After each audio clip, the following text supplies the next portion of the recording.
Hi, my name's Christian Morgans, journalist and documentary maker. I have a background in professional sports, and the sport that intrigues me the most is boxing, both licensed and unlicensed. It soon became clear to me, delving into the world of unlicensed boxing, how difficult it was to reach out to the characters involved, as many of them were commonly associated with the criminal underworld and were very much adverse to attention, whether it be good or bad. I was fascinated by the world of unlicensed boxing and have spent many hours researching, whether it be on the internet, whether it be through books, through interviews, but one particular thing kept rearing its head, which soon became clear. East London had two most famous fighters ever, Roy Pretty Boy Shaw and Lenny the Governor McLean. Of course, both were criminals, who would be connected with two of London's most decorated promoters, Alex Steen and Frank Warren, and both fighters be associated with London's most major criminals, whether it be Joey Pyle or the Kray twins. The more I researched, there was just one thing that kept nagging away at me. The massive gap in the world of unlicensed boxing I could just not understand, for if you take just a short trip to the West End of London, it seemed as though there was a massive void in both fighters, gangsters and criminals in the history books. It's as though unlicensed boxing just never existed in the West End. In our World Cup in West London, it wasn't known street fighting and prize fighting, illegal fights. It wasn't known. No one knew nothing about it. Yeah, it's promotions, isn't it? It was like there wasn't anybody to promote the fights. There was no promoters. That's why I moved to Lewisham. I moved to a pub down there, met Eddie Richardson, Gypsy Tom, Terry Coombs, Terry Sharp, and met people there that actually were fighting. I had a talk with Eddie, and then I met Jimmy Tibbett down the Beckett. I was training down there, and I see him training with a few people. And I started talking to him, and he said, "You're interested in doing illegal fights?" I went, yeah, of course I am. This is what I want to do. I've heard about it when I was in prison. I can have a row, and that's what I want to do. While East London had Jack the Ripper to its legend, killing at least 5 prostitutes in 1888, whilst in 1964 West London would sadly have Jack the Stripper killing at least 6 prostitute victims. Whilst East London was home to the Kray twins, West London was home to the crazed criminal Harry Roberts, who infamously shot and killed 3 unarmed police officers in Shepherd's Bush, West London. And when Supergrass Bertie Smalls blew the whistle on the armed robbery gang, it transpired that most of the criminals were actually from West London. So we clearly see there was crime in West London just as in East London. Unlicensed boxing would largely remain in the East End of London, apart from the odd boxer making the trek across the city from west to east. It would remain this way for more than a quarter of a century.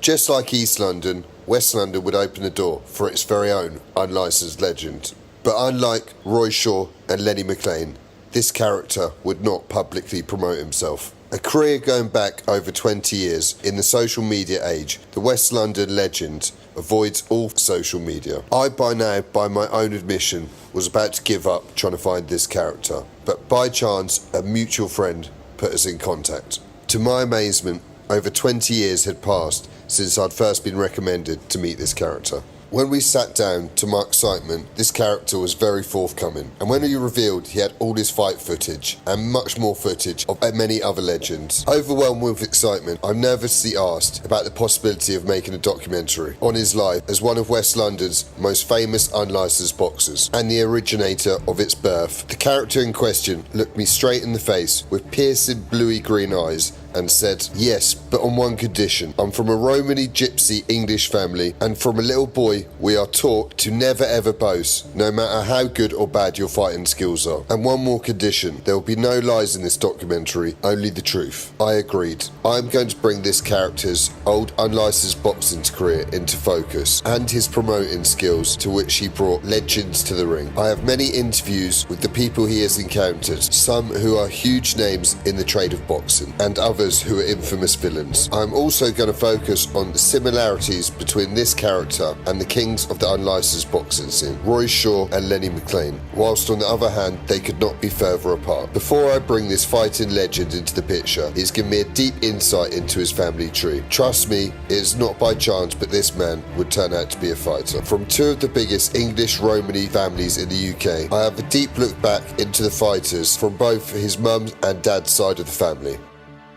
This man, Aaron Smith, is the subject's great-great-grandfather. A hard, toughened, bare-knuckle fighter from London, he would adopt the name Stockings for every time he fought he wore stockings. Aaron was renowned for using Cockney rhyming slang, hence the name he was given, Rhymer Stockings. This name would be carried through future generations of the Smith family, as they were now known as the Smith Stockings. It was a useful way of differentiating this faction of the Smiths from the vast Smith Romany Gypsy families amongst the UK.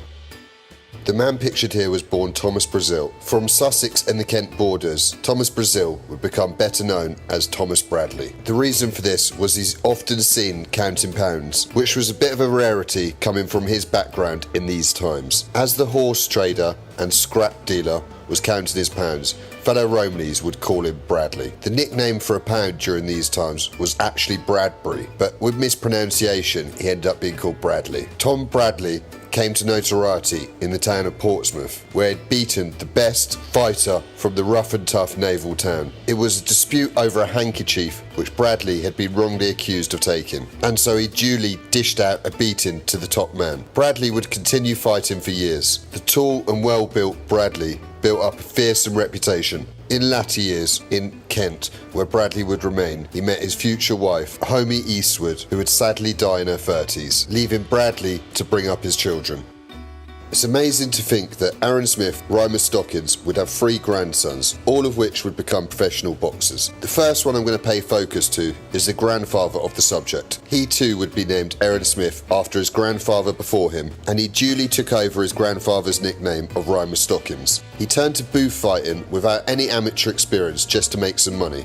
It was a rough and tough road, but his persistence and determination caught the eye of the boxing booth owner, who insisted on a new name, a fighting name. And it was here that Aaron Smith, Rhymer Stockings, became Jack Daly. Jack Daly would continue to hone his skills, becoming the head boxing booth fighter, aged just 17, taking on all comers. He fought the legendary future world champion Freddie Mills in the boxing booth. Jack went on to become a seasoned professional, fighting all over London and the South East. He once fought abroad and challenged for numerous titles. His huge determination was noted in one boxing report. This theme would continue in future fights, as Daly had no quit in it. Whether it was down on the floor, broken noses, cuts, he would always continue. He once fought for a title where he was winning on points to be cruelly stopped by the referee as he had heavy cuts around his eyes and his mouth in the very final round. Daly's boxing career and booth fighting would span over 20 years. The tough but generous Daly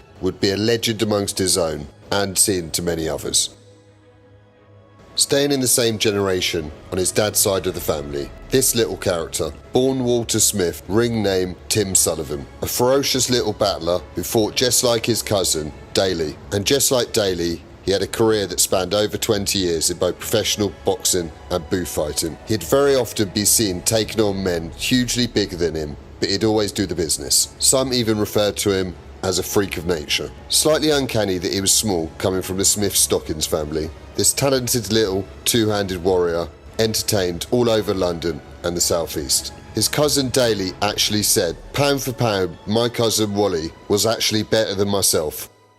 Staying in the same generation on Dad's side of the family, this would be the brother of the character's grandfather Jack Daly, William Smith, ring name Dido Stockings. Dido had some professional experience but huge amounts of booth fighting, but his legendary status was gained from bare knuckle fighting. Dido Stockings had once beaten one of the most feared Romany gypsies in the country, a man named Frank Smith, better known as Poshy Frank. Poshy Frank was a big strong man with a ferocious reputation, but when they fought he was an aging fighter but still a huge favourite. But credit to Dido, when he won he mentioned that he'd beat an aging fighter. Poshy Frank was believed to be in his mid-40s. 40s. But some 20 years later, Dido faced the same as Poshy Frank, facing a fighter 20 years his junior, in Leonard Brooker or Mitcham Green. Leonard Brooker was a fearsome fighter from the tough town, aged around 25, with Dido being in his mid-40s. Stockings was taking a severe beating but giving some back, but the supremely tough Dido Stockings just refused to give in, and the fight went on for over 1 hour before the huge crowd. It was a small gambling debt that the fight ensued over, and eventually the fight was called a draw, with Stockings reportedly saying age makes no difference. The legendary Gypsy fighter Johnny Frankham's father Jim had once said, "To hit Dido you may as well go and hit the main road, you'll get just as much joy." In the same generation, but on the mum side of the family, Joe Bradley is the grandfather of our character. He once had a legendary fight at Corks's Pit, a famous staying place for Romanes, with Dido Stockings. The fight lasted over half an hour. It began over a dispute over a cigarette. They were 15 and 16 years old at the time respectively. It was a fearsome fight, with neither given an inch of ground, but eventually their fathers and family pulled them apart, leaving the fight in a draw. They remained close friends. Bradley, a heavy-set man, was well known for his kind and generous heart, always helping those in need. The horse and scrap dealer, like his father before him, was a loving man, but he'd stand no nonsense, and any time anyone crossed him, it ended in a fight, with Joe Bradley ending victorious. Back onto our character's father side of the family, this fearsome little warrior, Walter Smith, ring name Wally Stockings. He is the first cousin of the father of our character. Just like the Wally Stockings before him, Tim Sullivan, he was deemed to be a freak of nature. Quite small, unusually from the Stockings-Smith family, this little two-handed warrior had around 200 amateur fights before turning over and becoming professional. He made a great start to his pro career, tipped to go on and become a champion, but the tragic loss of his father derailed his career, and he never fulfilled his potential as a professional. He went on to have numerous bare-knuckle fights, never losing any of them, and he was very often, just like the Wally before him, fighting men much bigger than himself. The hugely respected Gypsy man Tom Creamy Eastwood was once witnessed saying Wally Smith's Stockings was the best pound for pound he'd ever seen. On to his mum's side of the family, this man is the grandson of Joe Eastwood, also known as Joe Bradley. He is the first cousin of our character, is Clifford Champ Eastwood. He was a seasoned boxer with around 100 amateur and professional fights. Amazingly, he never got put on the floor once or stopped in a contest. He turned professional at just 17 years old, winning 60% of his fights. He was noted for having tremendously fast hands and a great chin. Our next fighter is Tom Creamy Eastwood, brother of Clifford Champ Eastwood. Tom Creamy Eastwood was a feared heavyweight boxer. Him and his brother Cliff were both introduced to the sport by our character's father. He'd get taken to the boxing gym in Surrey by his uncle. When there, Tom would say, "Uncle Aaron, how do you think I'm doing?" He'd say, "My boy, if you want this, you'll be a professional and make lots of money." He didn't have his first gym fight till 15, but went on to become a senior before he turned professional at the age of 20. This fearsome fighting man hit the legendary Gary Mason in sparring and knocked him to the floor. Just to illustrate how good Gary Mason was, his only defeat as a professional was in a cut in a 9th round stoppage to the legendary Lennox Lewis, the dethroner of Iron Mike Tyson, champion of the world. That's how hard a puncher this fearsome man, Tom Creamy Eastwood, hit. Tom Creamy Eastwood retired unbeaten as a professional. On to our subjects. Dad's side of the family. This character, Jimmy Smith, fight name Jimmy Stockings, is the first cousin of our subject's dad. Jimmy Stockings had over 180 amateur fights, but it is not here where his real talent lied. He would become a legendary knuckle fighter, so legendary they'd write books about him. Jimmy was born as a baby with his feet displaced, and he would struggle to walk in his early years. He wasn't gifted with the athleticism that some people were, but what he lacked there, he made up for with sheer grit, stamina, courage, determination, and a huge punch resistance. He fought some of London's hardest men in his time. He once had a bare-knuckle fight with the fearsome Tom Creamy Eastwood. It was believed to be one of the best, most brutal knuckle fights ever witnessed in London, and in true Romany fashion, just like generations before them, to this day they remain good friends. It would be by no mistake that these two warriors would both have sons that went on to become professional fighters. Tom Creamy's son, Tommy Eastwood, was a regular sparring partner for the heavyweight champion of the world, David Haye. He would go on to become professional Southern Area Cruiserweight champion, destroying his opponent. Due to injury, his career was cut short, and unfortunately he wasn't able to defend his title, and that would be his last professional fight. Many wondered how far he could have progressed. Whilst Jimmy Stockin's son, Jimmy Smith, turned professional, having had good solid amateur career, never being put to the floor or stopped. Neither was he stopped as a professional. He challenged the highly rated Zach Chelli for the Southern Area title. To many pundits' surprise, he went the full distance to lose on a close points decision. He also lost a close points decision to the world contender Joshua Buatsi. Just like his dad, young Jimmy was noted for having huge punch resistance, but is also a very gentle, nice man away from boxing. And finally, before we reveal our character in focus, from his dad's side, Gypsy Neville Smith, first cousin of our character. He had a very good amateur career, losing a points decision in a final of ABA's to world title challenger Ryan Rhodes. Smith, at 6'4", turned professional as a super middleweight. He remained unbeaten before retiring. Smith, a good upright boxer, had a big backhand right and a left hook to match, disposing of some of his opponents with this power. A lovely, gentle, nice man away from the ring. Neville is one of Britain's good guys in the world of boxing. And right in the middle of this long line of warrior fighters is West London's unlicensed boxing originator and competitor, Joe Bugner Smith. Joe Bugner Smith was born in Isleworth, West London on 7th of July 1971 to parents Aaron and Mary. As a boy, Joe only carried two dreams, one of which was to become a boxer, the other very unusual from his background because he also wanted to become a golfer. Joe had his first taste of knuckle fighting at just 6 years old. He recalled, as a boy, his cousin Charlie used to continuously hit him with no reply. But one day, he decided to fight back, leading to a great fist fight even at this young age. Charlie was the slightly bigger boy, so even at that young age, Joe had to learn to make him miss and fire back with quick returns. Joe says he had to land 3 punches to every 2 of Charlie's just to keep him at bay. Charlie was the younger brother of Tom Creamy Eastwood and Cliff Champ Eastwood. Joe would make his first ring appearance at just 7 years old, ironically on the same bill as his first cousin, Tom Creamy Eastwood.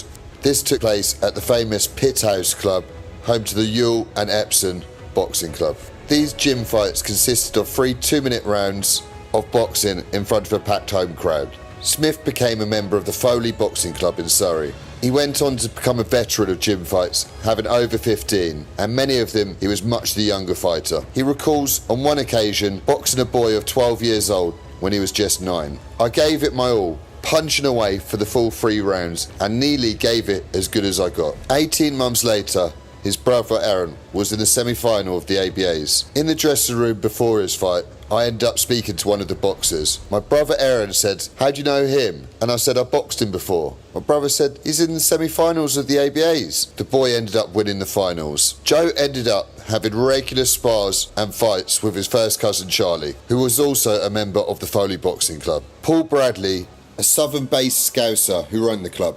He was once asked about some of the great spars he had witnessed, especially given that he had had the likes of Frank Bruno in the club, Paul Moyles and Tom Creamy Eastwood. Bradley himself, who was a former Navy boxing champion, replied, "Yes, I have, but none of which to compete with Joe and his cousin Charlie." The guy asked who Joe and Charlie were, and Bradley replied, "One a boxer, one a fighter who used to have the most ferocious spars, always trying to kill each other." My name's Andy Stoneface Till. I was 3 times British light middleweight champion, WBC international champion. He said I've got my belts to prove it, and I've still got my good looks. When I first met Joe Bugner Smith, I said I was training for the British light middleweight title against Tony Collins, and these 3 fellas come in, Joe and the 2 of his cousins. I thought, hold up, they come down here to spy on me. But he's come in, and he said straight away after a couple of hours, "Can I spar with Andy Till?" And my trainer, my manager trainer Johnny Bloomfield said, "Yeah, go on." And hold hands up to Joe. He done as good as any other fighter could have done. He kept coming back, and we become good friends. We sparred many rounds together. It was at the times where I beat Tony Collins in 4 rounds and Wally Swift in 3 rounds, and he done a tremendous job by giving me as good as I got. I walked in the gym one day, looked around, I said, "Where's Joe?" They said, "He's turned pro." I said, "What do you mean turned pro?" where's he boxing, Greenwood? Or he said, no, pro golfer. I said, what do you mean fucking pro golfer? You ain't a fucking golfer. Joe Smith cuts an impressive figure on the golf course, but the man who used to deal in cuts and bruises is now more interested in breaking par, not people's noses. He's made the transition from bare-knuckle fighter to professional golfer. Of course it makes sense. The harder the battle, you know, the more you like it.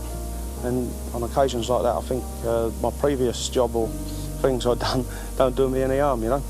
There is comparison, and fighting's easier, believe me. Smith's adult boxing began after he started attending a fitness gym in Heathrow. This gym had its own little boxing section. Smith began regularly attending boxercise and spinning classes. He began training 5 days a week and quickly got his weight down from 20 stone to 17 stone. By this time, Smith had befriended the gym's head fitness instructor, Tel Curry. Tel was a former amateur boxer and massive boxing enthusiast. Smith by this point had decided to not let his fitness go to waste. He pondered on which type of boxing to get into, whether it be the amateur, the licensed boxing with the board, or the unlicensed boxing scene. But after speaking to the boss of the unlicensed scene, Alan Mortlock, he decided this was going to be his route. And soon a date was set at Epping Forest Country Club, a venue where the famous Pretty Boy Roy Shaw had fought some 20 years previously. Unfortunately, Smith's opponent from Newcastle would pull out at late notice. In true unlicensed fashion, Mark Patrick would step in. There was a huge weight disparity between the two men, with Smith being 16 stone and Patrick being 13. Smith said, "I knew of Mark Patrick, he was a top amateur, and once fought my good friend, Chin the Ref, Bobby Frankham. We had a nice boxing match, and I felt truly honoured to have shared the ring with Patrick. And Carl Bywise, his head cornerman, two warriors and gentlemen." Smith by now had cemented his friendship with Tel Curry, and he had now become Smith's trainer, with Smith's fitness increasing to the max, training 6 days a week, only resting on a Sunday. A strict nutrition plan got put in place, and Smith restrained from consuming any alcohol in the lead up to his fights. Daily routines now consisted of early morning runs and boxing training in the evenings. Smith said that on his rest day he felt like he was cheating and couldn't wait to do it all again the next day. Tel Curry would once say, "There's 2,000 members in this gym, and I know all of those who work out." And Smith, without doubt, is the fittest of them all. Whilst Curry was dedicated to his place of work, Smith would travel on his own to go and find sparring. I asked Smith who and what level of sparring partners he went up against, excluding Andy Till back in the day. He reeled off the following: Ryan Walls, Southern Area Champion; Kevin Phelan, British Masters Champion; Lardy Price, English title contender; Steve O'Meara, Southern Area Champion; Jamie Hearn, World Under-25 title challenger; Southern Area Challenger Brian Sonny Nichols; Roman Greenberg, IBO International Champion; Gypsy George Carman, 5 times title challenger; Darren Bowman, World Kickboxing Champion; British Unlicensed Champions Paul Kavanagh and Terry Rummel; World Unlicensed Champion Stacey Dunn; and Amateur Champions John Frankham Jr. and Les Stevens Jr. and Big Barry Smith, plus many, many more. I put it to Smith that he had sparred 16 champions or challengers of titles. I asked him if he got knocked down or knocked out by any of these. He said no. I asked him, "Why do you think this is?" He stated, "None of them decided to hit me hard enough on that day." Still not giving much away, I said to Smith, "Was there any of these boxers that particularly stood out to you?" He replied, "All of them. They're all warriors, and more importantly, all my friends." Smith's next fight was against Mark King at the Circus Tavern. Late, but then again, he still looks very lively, fit and strong. And oh, Joe, come on, Joe, don't need that. Should always be remembered. Of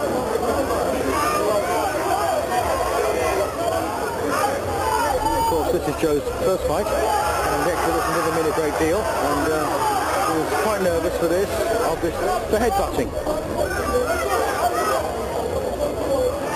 When asking Smith about the fight, he replied, "This was an awkward clash of styles and a messy fight. It wasn't Mark's fault, it was just his awkward style that clashed." Smith won by disqualification, but Smith said, "I got away with one here." Ironically, this would become a family affair, as Joe's cousin, Tom Eastwood, beat Mark's brother, Paul Keane, in a board of control fight on points.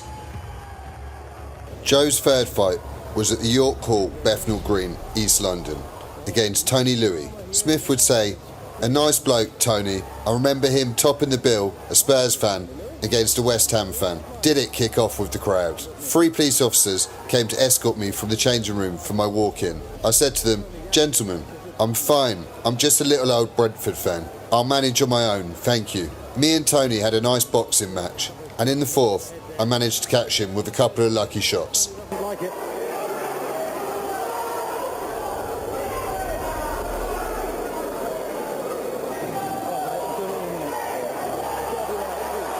Well, down he goes, Tony Louis. The Sanctuary Milton Keynes would be the venue for Smith's 4th fight against opponent Gridlius Gridelius. This would be Smith's first international fight. Smith said Gridlius was a nice strong man, but with the punches I caught him with, it badly damaged his eye. Otherwise it would have been a much tougher fight. Smith was now beginning to gain serious recognition, having stopped all his opponents apart from the first bout, which he went easy on Mark with the 3-stone disparity. But it was not only his boxing that started to gain attention, as Joe delved into the world of promoting. West London had always previously been somewhat cut off from the strange world of unlicensed boxing, which is always associated with criminals, gangsters, ex-pros, street fighters and glamorous women. Smith brought everything to West London that East London had had for the previous 30 years, and his popularity as promoter started to grow. Just used to like a fight, you know what I mean, bare fist or boxing, and then the name just come. I had over 100 amateur fights, then I turned pro at 21, and then a couple of years later I had to bring up my son on my own. He was 6 months age. It interrupted a lot of things, but then later on I just got into unlicensed and bar brawling and fist fighting outside, fighting for silly amounts of money. In my prime, British middleweight champion Roy Guns, I fought 3 times. Beat him 3 times. Met Joe a few years back in a pub, and I knew he was a fighting man, and I asked him, you know, would you like a fight? And Joe politely said to me, not yet, maybe some other time. I was hungover, I was going to go for a beer, and then Joe pulled up, said, on the green. So we got to the green. I'm 43, and then he started to throw these fast shots at me, and I had to get up, like sort of get into gear then. And he was throwing fast and sharp punches, and we stepped up another notch, and then he said, "Do you want an amicable draw?" In boxing, you've got to think on your feet, and when the draw was offered, I thought, well, I've got my teeth in my mouth for me nuts, and I've got a few £100 to have a drink.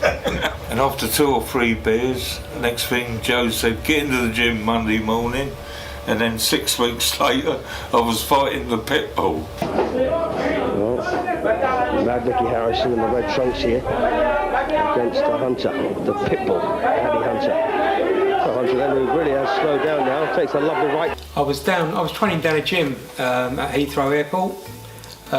We used to go down there quite a lot, me and a friend, just to have like a workout. And basically Joe was upstairs working out on his sort of own. He was like sort of sparring, doing a bit of bag work and stuff like that. We just got chatting, just nice and casual. And I told Joe I used to do a bit of kickboxing. And he said to me, do you want to do a bit of sparring with me? So I said to him, yeah. I had my gloves on me. So we did a bit of sparring. But Joe was a lot better than me. And he sort of knocked me about a bit. Joe said to me, he said like, have you ever done any sort of boxing, like in the ring or anything like that? I said no. And after that we started training together. Joe like pushed me a little bit harder every time we sort of trained, and he pushed me and he pushed me. And Joe said to me, right, you're on my next bill.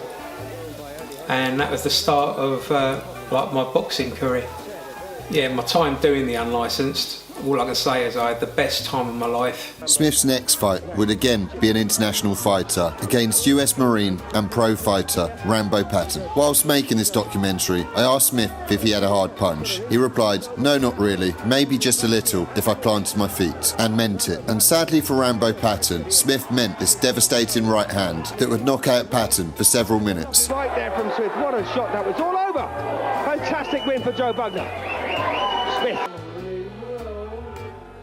Smith added, in defence to Patton, he got caught cold. I think he expected me to start a lot slower. Another great West London fighter was Brian Sonny Nichols. They called him Scatty because he was absolutely scatty.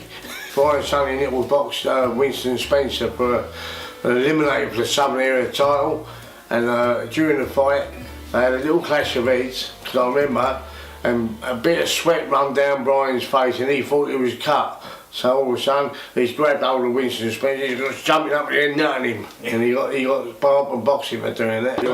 You got to have some sort of special certain skills to tame a fella like Brian Nichols, because like his nickname claims, Brian Scatty Nichols, he was nutty. Oh, he fucking, he's just like a light switch. Smith's next opponent was the infamous Brian Sonny Nichols. Smith said when the fight got made, him and Brian just burst out laughing, as they're both good friends, who trained together and had sparred tons of rounds. We were never going to hurt each other. Smith joked, I was really just trying not to upset him. Sadly, Brian left us too early. God bless you, my old mate. Leaving nothing to chance, Joe Bugner Smith, with Tel Curry's permission, they would secretly hire Frank Bruno's trainer, Johnny Bloomfield. Bloomfield was appointed Bruno's number 2 by George Francis. They led Bruno to win a world title and would be involved in the biggest fight Britain had ever seen, Tyson versus Bruno 2. Smith would be constantly practicing his skills and techniques. By his own admissions, he felt he was improving all the time. Smith by this time was edging closer to title contention. But sometimes matchmaking's difficult, and Smith's 7th fight was against, after a late pullout, Tony Louis, a man he'd KO'd previously in the 4th round. But Smith had trained hard this time, expected a stiff test, and the fight was over quickly in the 1st round. Smith said, fair play to Tony, he stepped in late, and in fairness, I'd probably improved a bit since our first fight.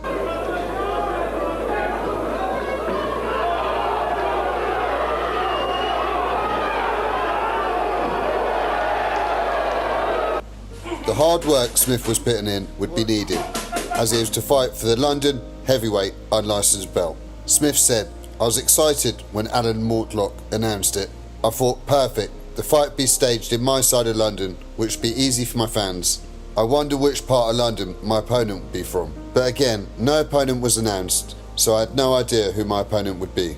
2 fellow Londoners, Dominic Negus from the east side and Stacey Dunn from the north side. 2 really good fighters and nice fellas to their credit. They both had higher honours of British and world respectively, so I knew it wasn't going to be one of them, but who it might be, I had no idea. Anyway, I leave it to Alan Mortlock. He always finds someone to fit the bill, and in true unlicensed fashion, my opponent would be from Belfast, who had taken settlement in London.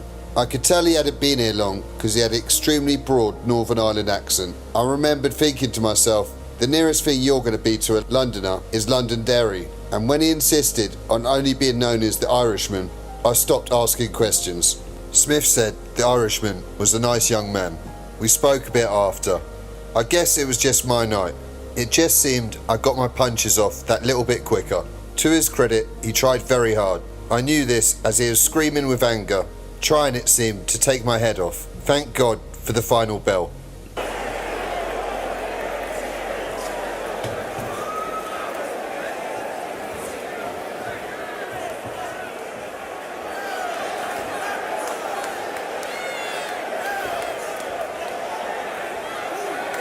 After the fight, Joe got given a belt by former British light heavyweight champion and king of the Gypsies, Johnny Frankham.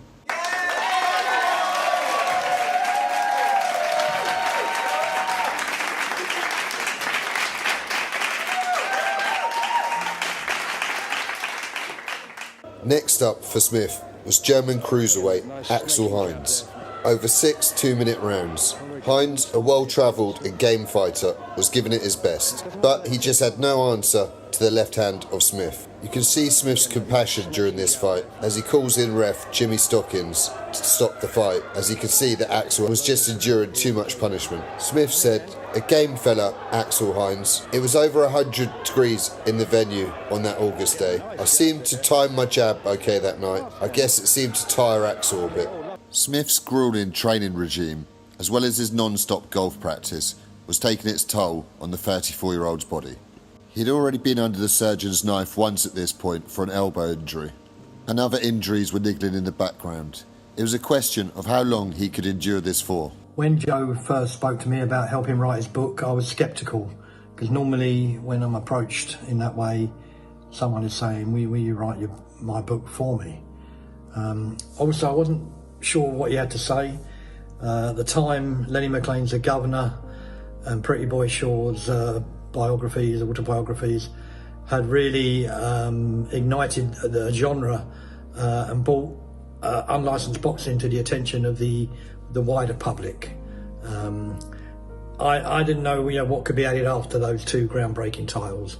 And also at the time, Martin King and myself had just produced On the Cobbles with Jimmy Stockings, and I was wary about, treading the same ground. But Joe confounded me in two ways. He came back a few months later with 50,000 words, 50,000 good words, and they revealed so many facets to his character and his life other than boxing. Turned out he was a boy wonder golfer, showered with cups and trophies, had awards presented to him by Dennis Thatcher. BBC made a small documentary on him, and at the time I first met him, he had just narrowly missed qualifying for the British Open. So he was a serious player. He tells the story, it might be in the book, of, he would trot around the golf course, punching leaves off the trees, keeping himself in trim, training. And I sort of pictured the older professional members, the doctors, the accountants at the golf club, in their cravats, looking out the clubroom window, wondering, what on earth is going on here? So the question in my head was, is Joe an unusual professional golfer, or is he an unusual unlicensed boxer? The show must go on, and Smith put on a fantastic show under his promotions at the glamorous Thistle Hotel in Heathrow. Smith had some special guests there to the delight of the crowd. He had professional champions there, Johnny Frankham and Les Stevens, and the once king of unlicensed boxing, Roy Shaw. One by one, they were announced in the ring to the crowd's delight. On the 6-piece bill was Roy's son, Gary.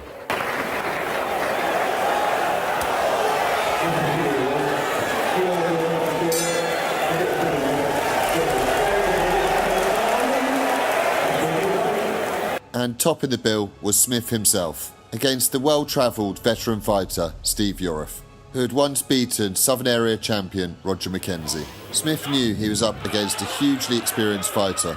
They were having a tough fight, but then Smith managed to pull off an old professional trick. Smith would start shouting at the timekeeper. On his first times, Yorath didn't react. The second time he didn't react. On the third time, Yorath took a slight look at the timekeeper, and Smith pounced, unleashing some combos that would bring the fight to a halt. Smith said, "I learnt this trick of an old champion many years before. If I never tricked Steve, I would never have stopped him. He's a very tough man and a true gentleman." Well, Steve Yorath there shaking his head saying that didn't bother me, but I think that one probably did. Steve Yorath still calling him on. And Joe doesn't need an invitation, goes down again for another body shot there, and it could all be over again from Joe, but it's the body. Oh, there he goes again. Third knockdown in round 3.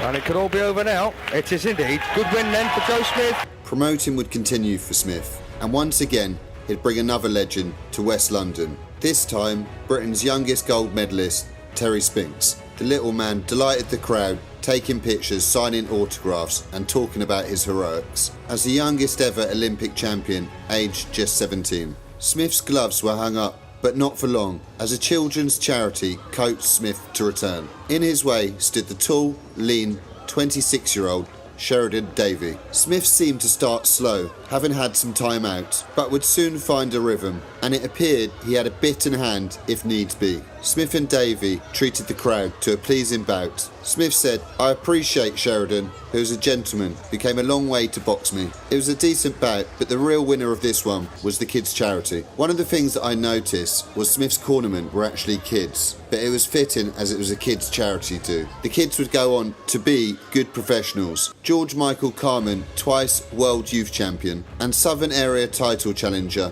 Jimmy Smith. I'm George Ivigo Jago. I'm Junior ABA Champion, Harringay Box Cup winner, Golden Gloves winner, unbeaten professional boxer. I got my name, George Ivigo Jago, a certain Joe Bugner Smith. My very earliest boxing memories was when I was 7-year-old. So Joe Bugner Smith got me on one of his unlicensed shows. He came into the dressing room and rubbed me on the head. He said, "We've got a stage name for you, George, here we go, Jago," which has stuck with me ever since. I remember I went to put on my boxing kit and Joe Bugner Smith said, "No vest, you're a professional now." So I boxed at the age of 7 with no vest on an unlicensed boxing scene. It was an absolute brilliant day full of memories. I was awarded a medal from the legendary unlicensed fighter Freddie Friend. I also met British title challenger Simon Harris. I had a professional Wally Stockings ref in my fight. At the end of it, I had Joe Bugner Smith walk in the changing rooms, rub me on the head, "There's £50, welcome to the pro ranks." The next person that paid me as a professional was Frank Warren. Yeah, one of the funniest things when I was doing the unlicensed is I was asked to fight in a bill in Uxbridge. It's a big nightclub, and there must have been about 2,000 people in there. The actual bit where the fighters warmed up was down in the basement, and I was like the last fight on. I was down there, I was doing all my pads, I was getting really psyched up for the fight. Anyway, about half an hour passed and I thought, the other fight was only 3 or 4 rounds. What am I doing? I'm still here. I'm getting knackered because I've been doing pads, trying to keep warm, moving about. Nothing happened. The trainer sort of went out to have a look, and he never come back. And then, in the end, I sort of got up, I walked up the stairs, got into the, walked actually into the actual nightclub entrance. And the whole place was just empty. There was no one there. It was really surreal. And I was thinking to myself, hang on a moment, have I had my fight? Have I been knocked out or something? Because the last time I saw it, this place was packed. It was really, really surreal and mental. But I found out afterwards that eventually it had really kicked off in the actual ring between a couple of fighters, and it spread out into the crowd. And everyone had been booted out of the venue. So I didn't know what to do, so I sort of got up. I had to walk out with my boxing gloves. There was no one there even to undo my gloves. Sort of walked down the street to make my way home. Yeah, that was one of the funniest things. Smith would now firmly hang up his gloves and hand down his expertise to a younger generation of fighters. Smith has a very impressive record as a trainer, leading young boxers from unlicensed to impressive professionals. While Smith wouldn't publicise himself in this field, but for those who know him, they believe Smith holds the very highest skill set of a trainer. He sailed through the requirements put in place by the British Boxing Board of Control to gain his licence. On one occasion, a leading pro boxing manager approached Smith. He said his cornerman had been delayed and asked Smith, could he work in his fighter's corner for the title fight? For this is how highly rated he is as a trainer. As I move through Smith's career, all aspects of his boxing life appear to me to be completely rounded off. He has been successful and unbeaten as a fighter. As a promoter, he's brought it all to the table, including title fights and legends. As a trainer, he has a great success rate and a reputation that could climb as high as he wished, leaving Smith with nothing left to prove. Well, I lost my mum at 10 years old, and then my dad got sentenced to life in jail for armed robbery. And then I had twin sisters that was taking care of me, and she struggled because I had other younger brothers and sisters, and it was too much hard work for them. And then Joe and my first cousin Christine took me on as a step parent. When I was about 18 years old, there was an incident. I was in a pub watching England on the World Cup, and then I got into a fight and I knocked someone out for a fair while, and then Joe got to hear about it, and he come up to me and said, "What are you playing at? Fighting in pubs?" He said, "If you want to fight, get in the ring and do it." And I said, "I do." So in the space of 2 years from starting, I've become WSO unlicensed British champion, and then I turned professional. I had 2 good professional fights, and then my 3rd professional fight, I had 2 broken ribs in the 2nd round. I went the distance, lost on points. Then I had an injury, a car injury, and an injury. I was out of action for a while, and then I had a comeback. It was one of the best fights I ever had. And then after that, I was getting my career back online with the boxing, and then I went gambling, and it just messed my career up, and my life just went downhill from then. Did your dad help you to sort out the gambling problem at all? Was he strict on you? Of course it was, mate. It was just ups and downs. It was just headaches, family rows and that. And then you just move on. But if there's any gamblers out there, like in the Bible, it's a sin. It just wrecks your life. Just don't do it. Get out. Talk to me about your dad as a trainer then, Trevor. He just doesn't leave no stone unturned, mate. He knows all of the old tricks in the book, mate. And so when you had the fight where you broke your ribs and that, obviously some of these professional tricks you came in useful, and that's the only way you sort of got through the fight, I would have thought. Of course, it was helpful. Literally, I never had the experience of having broken ribs, so he was in the corner showing me what to do.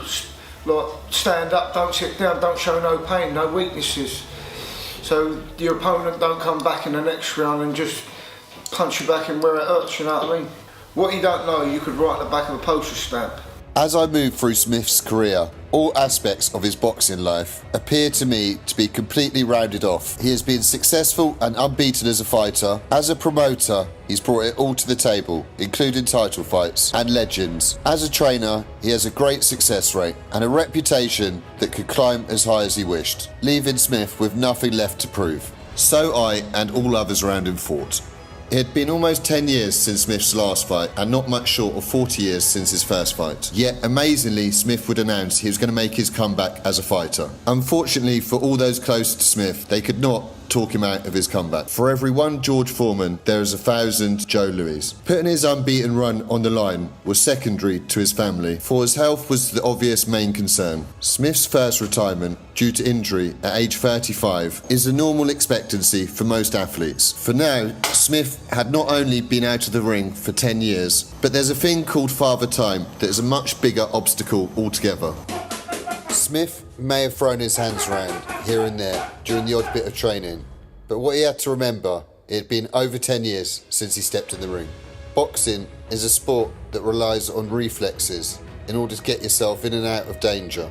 Put 10 years on father time, and there's a very good chance that them same reflexes that got you out of trouble may now get you hurt. I can't help but to think back to one of the greatest sporting achievements ever, when the great George Foreman came back to regain the world title some 10 years after leaving the ring, and some 20 years after he first held it. At the grand old age of 45, George retired, happy, healthy, and with more money than he could ever have imagined. But sadly, there could only be one George Foreman, as many boxers have come out of retirement trying to achieve their past feats. All boxers believe they can beat Father Time, or at the very least keep up with him. These boxers go from small hall shows all the way up to stadium fighters. One part I find sad about this is some of those very fighters once fighting in big stadiums, the roles have now reversed, and now some of them are fighting in the very small halls for the small purses. But sadly, like I said before, there could only be one George Foreman. And when boxers lose their reflexes, like we said, there's one thing that does always remain: the opponent in the far corner throwing shots back at them. The majority of comebacks end up with, at best, "We're very proud of you," or on the other side, "We told you you're too old for this." It reminds me of the old saying, the last man to recognise he's past his best is the fighter himself. Joe Bugner Smith would turn to his old promoter and friend, Alan Mortlock, who would find a venue and an opponent. The famous old Circus Tavern would be the venue, and topping the bill would be Joe Bugner Smith, the Dan Lovett. Lovett was a journeyman, but he wasn't your typical journeyman fighter. Journeymen normally start with plenty of ambition to achieve titles, but for most fighters, the harsh reality of the pro trade and their lack of ability to sell tickets has them always playing second fiddle. Or alternatively, they might get caught by a champion-to-be on the way up. But they remain in love with the sport and the much needed pay packet, and as the losses increase, so do the offers to fight. And then suddenly they're on the road when losing becomes second nature. But survival is key, and they can't fight for another 28 days if they fail to survive the distance. As they go, they learn every trick in the book.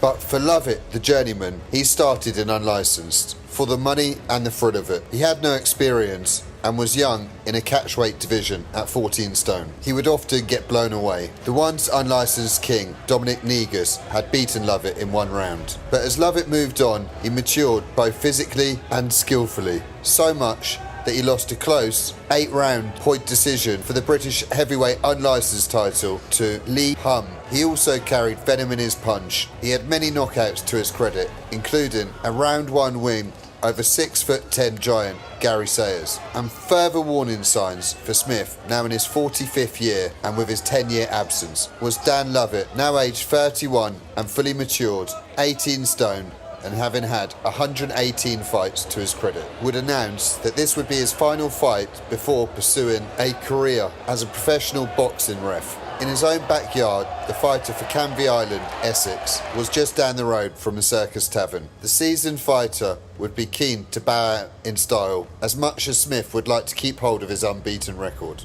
Smith would leave his dressing room, a place that had seen so much jangling nerves over the years, from young singers, dancers, comedians, and of course, many boxers, young and old. As Joe Bugner Smith left his dressing room, accompanied by 2 of his sons and another trainer, he told them, "I'm going to box this guy's head off, and if he thinks I can't punch, I'm going to knock him out." Clearly psyching himself up and trying to think positive was Smith. But here lay the problem with old fighters. They believe they can do it when nature perhaps thinks otherwise. What you thought of your dad's boxing comeback? I didn't really want him to box again because he's 45. Like, he last boxed when he was 35. That's 10 years ago. That's old enough. And I didn't want him to do it because I just think he was too old. Didn't want him to get hurt. Obviously, he's my dad. Tried in vain to talk him out of it, but he won't have none of it.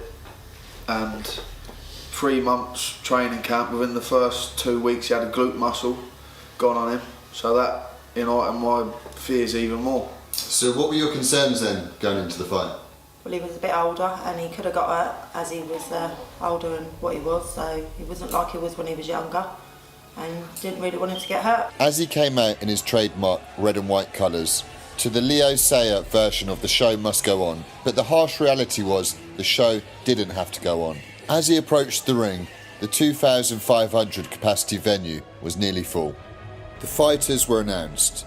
There, in his black shorts, weighing 18 stone, 1 pound, was Dan Lovett, and Smith at 16 stone and 2 pounds. And to look after this 34 stone of mass was former world heavyweight title contender Mark Potter. Smith started quickly, scoring with plenty of quick jabs to the body and head. When they clinched for the first time, Smith threw a meaningful uppercut that just glanced Lovett. The old boy Smith was in control, and Lovett was growing in frustration. And midway through, he came after Smith, square on. And Smith landed a right hand flush to the jaw of the 31-year-old Lovett. At this moment, it looked like the fight would go to Smith's pre-dressing round prediction. But unfortunately, it shook Lovett's senses, right on the bell. And as Smith relaxed and stopped his attack, the younger man unleashed an attack that Smith managed to avoid receiving any serious damage from. It all seemed to be going well for Smith, but would his aging legs let him down? Lovett was now getting dangerously close to the veteran fighter, but little did he know he was playing right into Smith's traps, as the quick counter-punching Smith had him right where he wanted him, and the victory said the show is back on the road.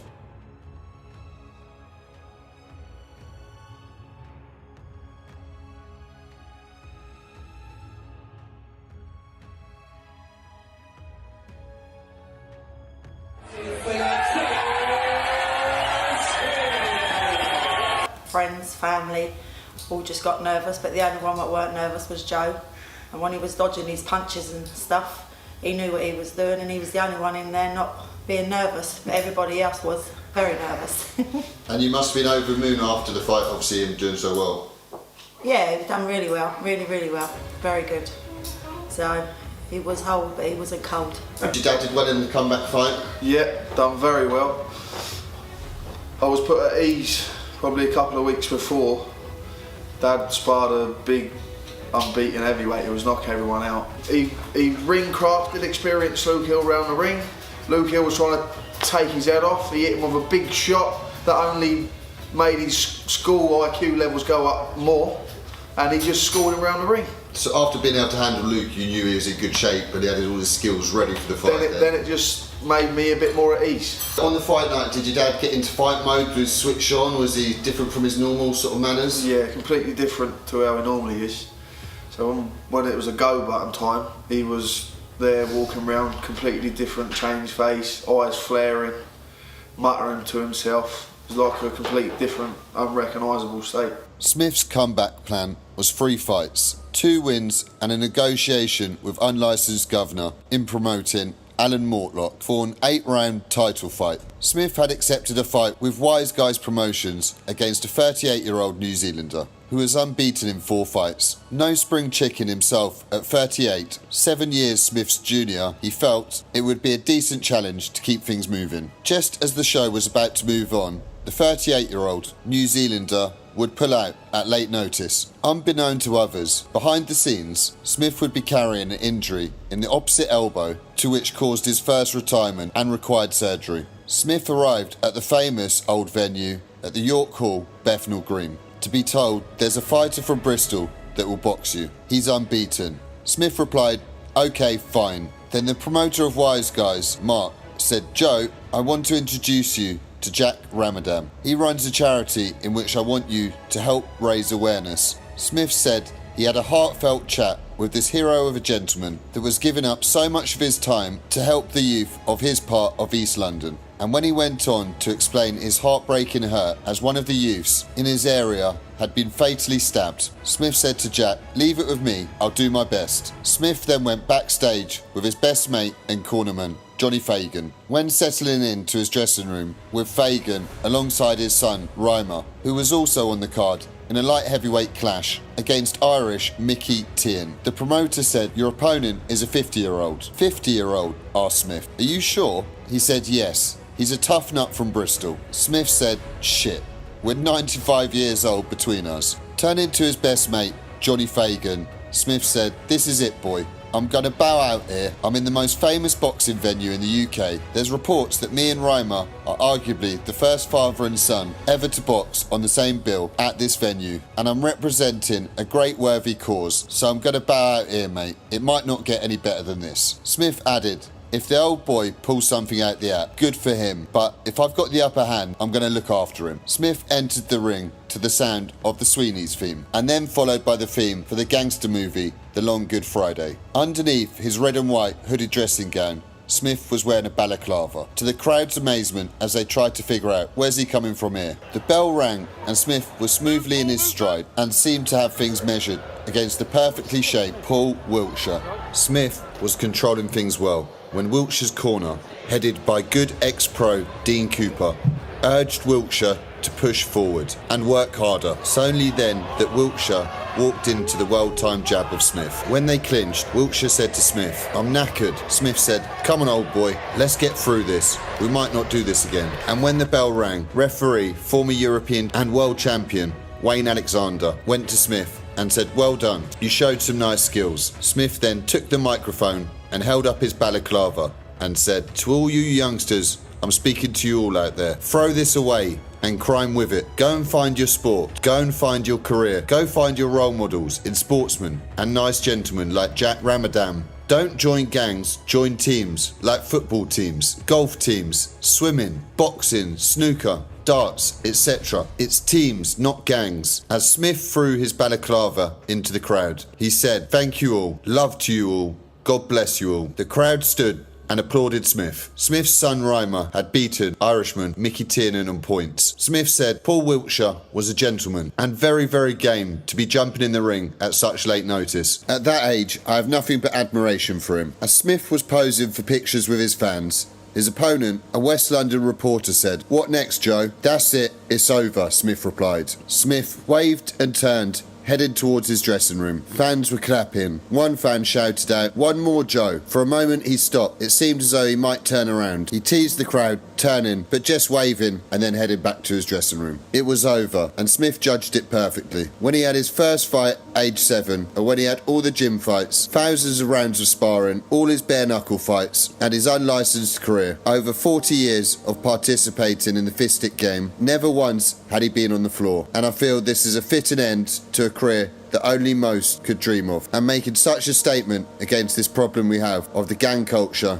and knife crime. So many fighters dream of fighting at the famous old York Hall, Bethnal Green, and to be on the same bill as your son is extremely rare, given the age gap, risks and life expectancy of a boxer. But to do the rare feat at such a famous venue was almost fairy tale stuff. And not only did a former European and world champion ref his belt and threw him a compliment as well. Who could hold it against this legend of West London? I'm going to make my own conclusion, having followed Joe Bugner Smith through his unbeaten career. But before I get an interview with the man himself, I'm going to get an expert opinion on his boxing skills and find out about this fascinating character.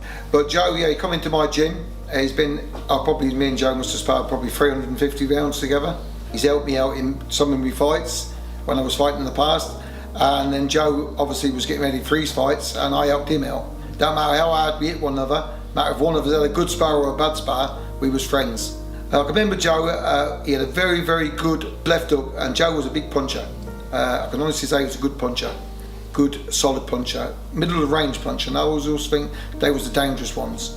I've been a friend for him for a lot of years, and to the day we die we'll be friends. And me and Joe's been through thick and thin together.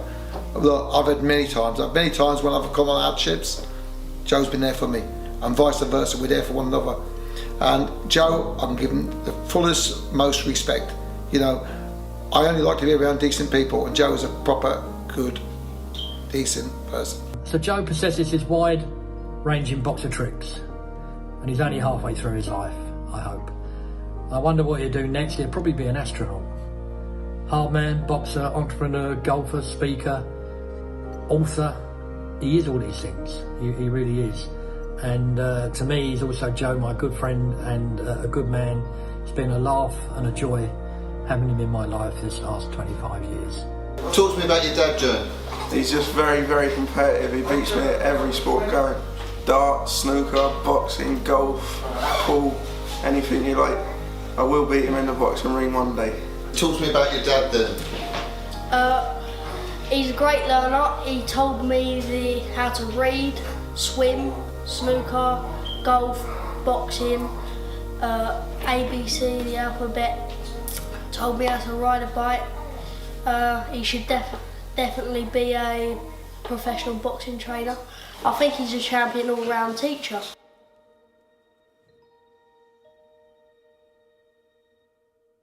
Here's the man himself, Joe Bugner Smith. You were born Joseph Smith, also known as Joe Stockings, but better known and more widely known as Joe Bugner Smith. Tell me, where did the name Bugner come from, Joe? Yeah, well, what happened there, a lot of people thought back in the day I had blonde curly hair, so they thought it was the resemblance of Joe Bugner, who also had blonde curly hair. But the fact was, it was nothing at all to do with that. It was the fact that my uncle Neville, I was born in 1971, and Joe Bugner was a British and European heavyweight champion. So he picks me up as a baby in arms and he says, "Is this going to be our next Joe Bugner?" So it stuck with me ever since. That's where Joe Bugner come from. Joe, you've explained that you never boast of your fighting skills. I'm not pushing you in that direction, but please tell me, what do you think you possessed inside that kept you unbeaten, especially in the early days when you were just a boy, often against men in bare knuckle fights? It's a good question. I'm a sportsman. I've learned that the winner is much, much happier than the loser. That much I know. But it was just on the crest of a. You'd sometimes be sitting on the fence, going through a pain barrier, and you've got to make the choice of, do you want to go through the pain barrier and win, or do you just want to say, fine, I'll give up. So I just love winning more than the physical pain that I endured. I don't think it's a crime for somebody to lose a fight, but I think it's criminal not to give your best So I was willing to go that extra mile, and that's what I personally felt inside that got me over to victory as opposed to defeat, because it's not always a bed of roses when you're in there. In your 38-year career span, you've never been put down with a punch. To me, this undoubtedly makes you a tough man. What do you think would have happened if someone like Lennox Lewis, for example, hit you? Oh, I think undoubtedly it would be very painful and it would hurt. Do you regret not turning professional with the British Boxing Board of Control to see how far you could have gone in the licence ranks, Joe? Not really, because it is something, it's like regrets in life. You can't have them because you can't really, you can have them, but I haven't got any. You can't turn them back anyway. But what I have to state is I was loved by my fans as being the London heavyweight unlicensed champion. If I don't think I could have got more love if I'd been the Southern Area champion or the British professional champion. So I think I remain, my hope, rooted in the arts of my much loved fans.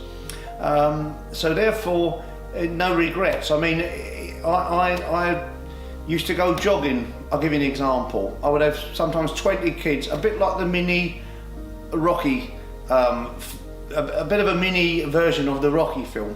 I'd have 20 kids in tow. Like Floyd Mayweather, Tyson Fury, Rocky Balboa, all of these legends of the past. I too even had a wrestling match, yeah? So I had my pound of flesh.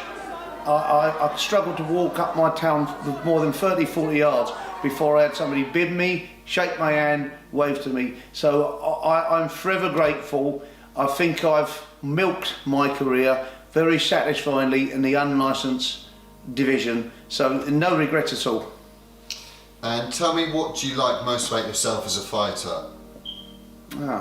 What I like most about myself as a fighter? It's a good question. What I like about myself most as a fighter, I think would be, on occasion, it's happened on a few occasions, I've had the upper hand of a fighter, and I can see fear and hurt in his eyes, and having the love in my heart to pull back. That makes me happiest most as a fighter, for sure. Absolutely. What was your favourite fight, Joe, during your career? My favourite fight, good question. It's, you know, my favourite fight, I think, probably lies between two. I think possibly my best performance is when I lifted the unlicensed heavyweight title. I felt like I was at my peak. I was age 32, and a late friend of mine, the legendary Les Stevens, who was a great fighter of his time. He was a professional Southern Area champion, and he went the distance with 2 world champions. He was a legend of his time, and he was a straight talking guy. When I lifted that title, he come over, shook my hand, congratulated me. He said, "You didn't only box well, and you boxed well against a good opponent."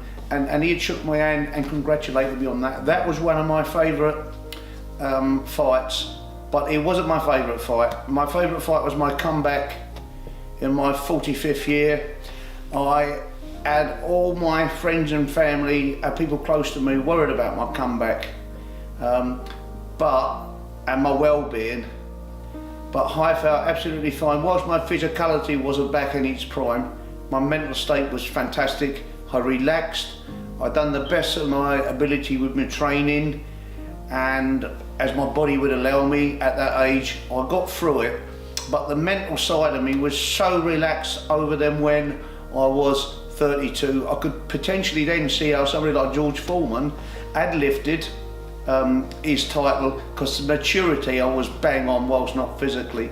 And the short end to that question is, you're meant to be able to fight well at 32 if you're something, but you're not meant to do it at 45. And I felt like I got myself nicely, safely. I think I handled a guy that was not too bad a fighter, that could have beat some border control fighters. So that was my favourite fight, my comeback.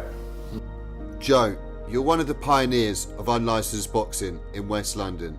Explain your career to me as a promoter, please, Joe. That was fun. I think we ticked most of the boxes. I brought to the table title fights and some very good fights, and I had a broad range of fighters. Believe it or not, I had fighters on my show from time to time, aged just 7 years of age, and I insisted they fought with no shirts on, and they got paid £50. And none of the trophy stuff, just £50 and no shirts on, and I think that cements the unlicensed word of it, because the British Border Control wouldn't have licensed and wouldn't have given them a licence. So yeah, that was good. They installed dreams in them young fighters, you know, so I'm happy with that. In fact, some of them fulfilled some dreams. They continued moving forward. One became a professional champion with the British Border Control, one became an unlicensed champion. And in fact, there's still one unbeaten today with the British Border Control. So we've got them on the right path, and there was other ordinary guys that hadn't done much boxing that wanted to go in there, swing your hands around, have a tear up to see what the adrenaline was like. We catered for that, and we also had some fighters at the other end of the spectrum that wanted to turn the clock back. So we took them on a dream trip down memory lane. You know, one to note was Gypsy Stockings, so he fought in his mid-40s, and Jimmy is such a legendary fighter that they had written a book on his career. And another guy that was an author, Richie Crazy Horse Horsley from the northeast of England, Hartlepool. Nice guy, Richie, had the pleasure of having a beer with him, good warrior. He come all the way down to the West London scene. And there was even a TV star, Rhino from Gladiators. He got in and done a bit. And so when I look back, none of this would have been possible had I not got the wheels in motion to open the doors for the West London scene. So I'm really satisfied in that sense. We made nicely for a lot of charitable causes along the way. That was obviously satisfying. And nobody got hurt in the ring. There were some big knockouts, but they dusted themselves down and got on with it. Nobody got out the ring. Although I must say it kicked off massively one night. It was like a massive big bar brawl, if you like, times 10. But they was just using their fist and maybe a bit of the headbutt and whatever went with it, but they all ended up with either okay or just a few cuts and bruises. Thank God they were all right. So on the whole, nobody got hurt in the ring, out the ring, and I think it was good entertainment. And if I really ever wanted to cement the feelings of the public, when I fought, did we entertain them or not? When I fought on my comeback fight, when I left going from my car, I was heading out the venue, and up ahead of me was a crowd of people, and behind me there was a crowd hurrying behind me, and I didn't quite know what was going on. When I got through the doors, they sort of boxed me in and started asking for my autograph. Now, you've got to bear in mind, I'm just an ordinary bloke from the streets, and I'm signing autographs in a version of boxing, if you like, that was previously outlawed and underground. So here I am signing these autographs, and I felt very, very humbled. And if I really wanted to cement the trust that I did entertain me and other fighters in that field, that probably was it. Yeah, good career, enjoyed it. Joe, it's said that you're a very skillful and knowledgeable trainer. You also have your licence with the British Boxing Border Control. Explain your career to me as a trainer, please, Joe. Yeah, well, as a trainer, it's been hard work and rewarding. It's been a lot of fun. And I can boast I've never had a fighter stopped in my corner. You know, what I mean by that is a fighter that I've led out and trained. I've got about an 85% win rate. So we're fairly good in that field, but the science of boxing I don't find very difficult, because I've been around it a long time. I just think about it, and there's only X amount a boxer can do. And the main thing really is you have a boxer in this corner and you're trying to get him to beat the boxer in the other corner, and if you've done that, you've fairly well sussed it.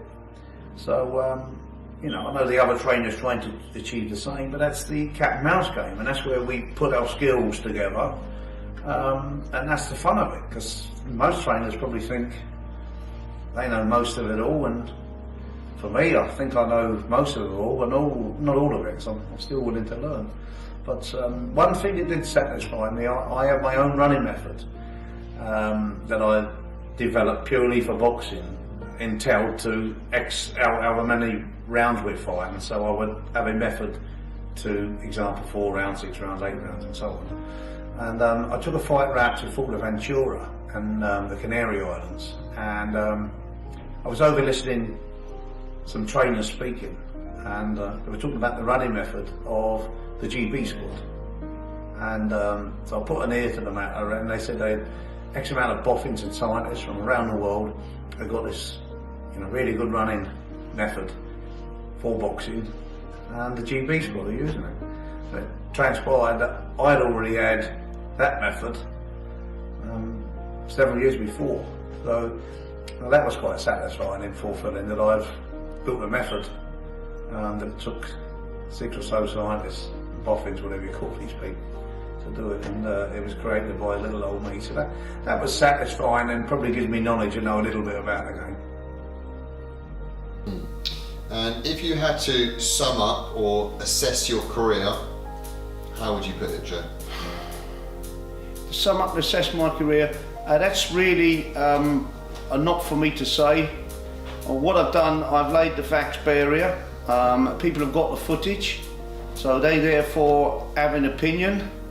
If, example, somebody thinks I'm quite rubbish at a game, that's fine, that's their opinion. If they think I'm okay in mediocrity, then that's fine as well, that's their opinion. And if somebody thinks I'm decent to fairly good at the game, and then that's good for me. But I'm not really going to assess that. This film has laid all facts and footage bare, so I'll let the public make up their mind on that. So in which field of boxing, whether it be the knuckle or the gloved, were you better at, Joe, and why? For whatever use I was, Christian, I felt I was a little better in the knuckle field. For the simple reason, I like the ABC 1, 2, 3 simplicity of it. Back in my day, we fought with 0 gum shields, 0 bandages. Don't get me wrong, punched the arse with a bandage or a boxing glove. But had I had bandages in my day, I would have had many broken bones in my hands. Lots of people wouldn't have had their teeth knocked out. Have your gum shields, but I like the simplicity of just go out there, get your shirt off, have a good fair play man, and see the one that could tough it out with stamina, skill, bravery. We didn't have referees, judges, home and away politics. I just felt the freedom, for whatever, my skills were. I could move around bigger areas, I could do a little bit on the back foot. For me personally, I thought I was better at knuckle fighting than boxing.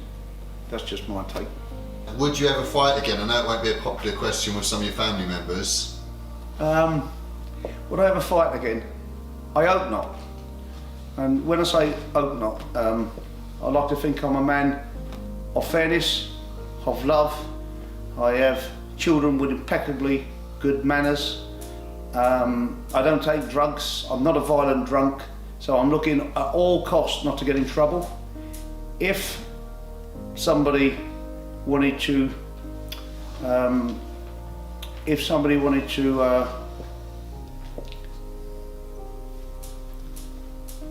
do their worst on a man that wants to give them love and friendship, I will do my very best to defend myself.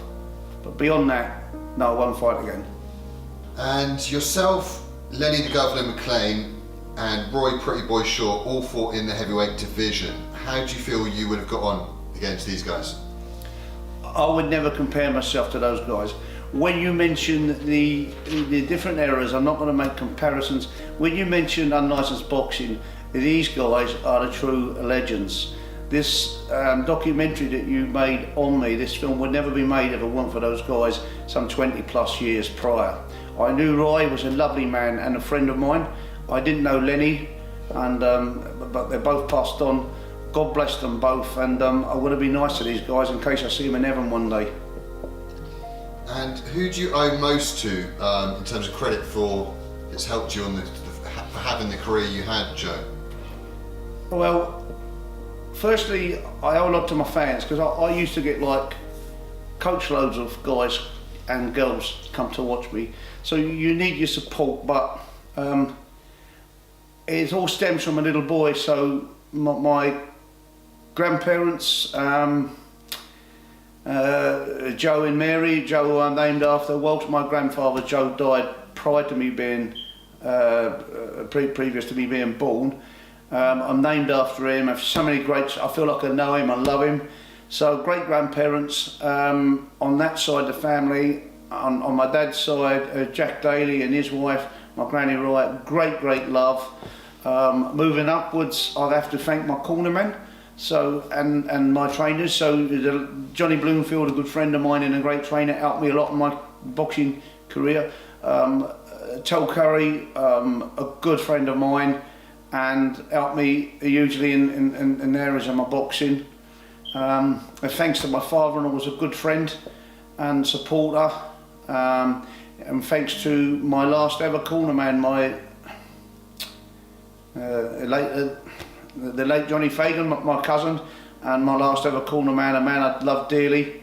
And I owe probably most of all, whilst I owe to all of these people, my lovely parents. They cuddled me, bathed me in love, give me great support. But beyond that, what really made me as a character, when I was wrong as a little boy or a man growing up, they'd be the first ones to let me know. And I think that set me in good life stead as a result. So I owe most of them. And I loved them by the day, no less than when I last cuddled them. A bit emotional, sorry. And recently, to my amazement, I've got some footage of you here shadowboxing just one day after you'd had operation on your left elbow, and more recent footage of you flying some more. Why do you still do this, Joe? Well, I have an old car in the garage, and if you don't start it up and tick it over, it won't work anymore. And every now and again, I like hearing the thing rev. So I just tick it over, really. I've been doing that from a little boy, and I just like moving my hands. If you don't use it, you lose it. I only want it for no other reason than just throwing my hands around, so I've done it for a long time. Joe, how are you going to fill your time now without boxing in your life as such, obviously competing in it firsthand? I have lots to do, Christian. I have Trevor's young enough to make a return to the ring at any given time. Whilst he's inactive, Raimer's on the fringes of coming back. He's only, I think they're 29 and 26 respectively. Joe Jr. is just going out and trying his hand, so he's an active boxer. I have a 10-year-old son, almost 10. He throws his hands around a little bit, and we all dearly love golf. And so I love and chase my dream as a golfer still, and I've got my two wonderful daughters, my grandkids to bring up, and so 2 grandsons, 2 granddaughters, and I've also got to find time for my beautiful wife. So I've got a full schedule, and boxing's not off the agenda completely. You're with my sons. Joe, in 2016 you were once reported as saying you'd only ever box again for the right charitable cause. At the moment there's a huge phase going on with the celebrities and YouTubers and old boxing stars coming back to fight. Is this something that you'd ever consider for the right charitable cause, obviously? Thanks for your time. God bless you all.